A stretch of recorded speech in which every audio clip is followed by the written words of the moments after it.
कार्तिक मास महात्म्य कथा अध्याय 13। दोनों ओर से गदाओं, बाणों और शूलों आदि का भीषण प्रहार हुआ। दैत्यों के तीक्ष्ण प्रहारों से व्याकुल देवता इधर उधर भागने लगे। तब देवताओं को इस प्रकार भयभीत हुआ देख गरुड़ पर चढ़े भगवान युद्ध में आगे बढ़े और उन्होंने अपना सारंग नामक धनुष उठाकर बड़े जोर का टंकार किया। त्रिलोकी शब्दित हो गई। पल मात्र में भगवान ने हजारों दैत्यों के सिरों को काट गिराया। फिर तो विष्णु और जलंधर का महासंग्राम हुआ। बाणों से आकाश भर गया। लोग आश्चर्य करने लगे। भगवान विष्णु ने बाणों के वेग से उस दैत्य की ध्वजा, छत्र और धनुष बाण काट डाले। इससे व्यथित हो उसने अपनी गदा उठाकर गरुड़ के मस्तक पर दे मारी। साथ ही क्रोध से उस दैत्य ने विष्णु जी की छाती में भी एक तीक्ष्ण बाण मारा।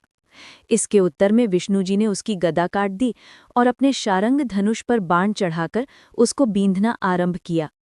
इस पर जलंधर इन पर अपने पैने बाण बरसाने लगा। उसने विष्णु जी को कई पैने बाण मारकर वैष्णव धनुष को काट दिया। धनुष कट जाने पर भगवान ने गदा ग्रहण कर ली और शीघ्र ही जलंधर को खींचकर मारी, परंतु उस अग्निवत अमोघ गदा की मार से भी वो दैत्य कुछ भी चलायमान न हुआ। उसने एक अग्निमुख त्रिशूल उठाकर विष्णु पर छोड़ दिया। विष्णु जी ने शिव के चरणों का स्मरण कर नंदन नामक त्रिशूल से उसके त्रिशूल को छेद दिया। जलंधर ने झपट कर विष्णु जी की छाती पर एक जोर का मुष्टिक मारा। उसके उत्तर में भगवान विष्णु ने भी उसकी छाती पर अपनी एक मुष्टिक का प्रहार किया। फिर दोनों घुटने टेक बाहुओं और मुष्टिकों से बाहुयुद्ध करने लगे। कितनी ही देर तक भगवान उसके साथ युद्ध करते रहे। तब सर्वश्रेष्ठ मायावी भगवान उस दैत्यराज से मेघवाणी में बोले, रे रण दुर्मद दैत्य श्रेष्ठ, तो धन्य है जो इस महायुद्ध में इन बड़े बड़े आयुधों से भी भयभीत न हुआ। तेरे इस युद्ध से मैं प्रसन्न हूँ, तो जो चाहे वर मांग। मायावी विष्णु की ऐसी वाणी सुनकर जलंधर ने कहा, हे भावुक, यदि आप मुझ पर प्रसन्न है तो ये वर दीजिए कि आप मेरी बहन तथा अपने सारे कुटुंबियों सहित मेरे घर पर निवास करें।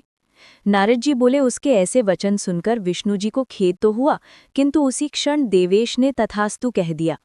अब विष्णु जी सब देवताओं के साथ जलंधरपुर में जाकर निवास करने लगे। जलंधर अपनी बहन लक्ष्मी और देवताओं सहित विष्णु को वहां पाकर बड़ा प्रसन्न हुआ। फिर तो देवताओं के पास जो भी रत्नादि थे सबको ले जलंधर पृथ्वी पर आया। निशुंभ को पाताल में स्थापित कर दिया और देव दानव यक्ष गंधर्व सिद्ध सर्प राक्षस मनुष्य आदि सबको अपना वंशवर्ती बना त्रिभुवन पर शासन करने लगा। उसने धर्मानुसार सुपुत्रों के समान प्रजा का पालन किया। उसके धर्म राज्य में सभी सुखी थे। धन्यवाद। अगर आपको ये कथा भावपूर्ण लगी हो तो कृपया इसे शेयर करें और हमारे चैनल ऋतु की कहानियाँ को सब्सक्राइब करना ना भूलें। कार्तिक मास की अन्य कथाओं के लिए जुड़े रहिए। जय श्री कृष्ण।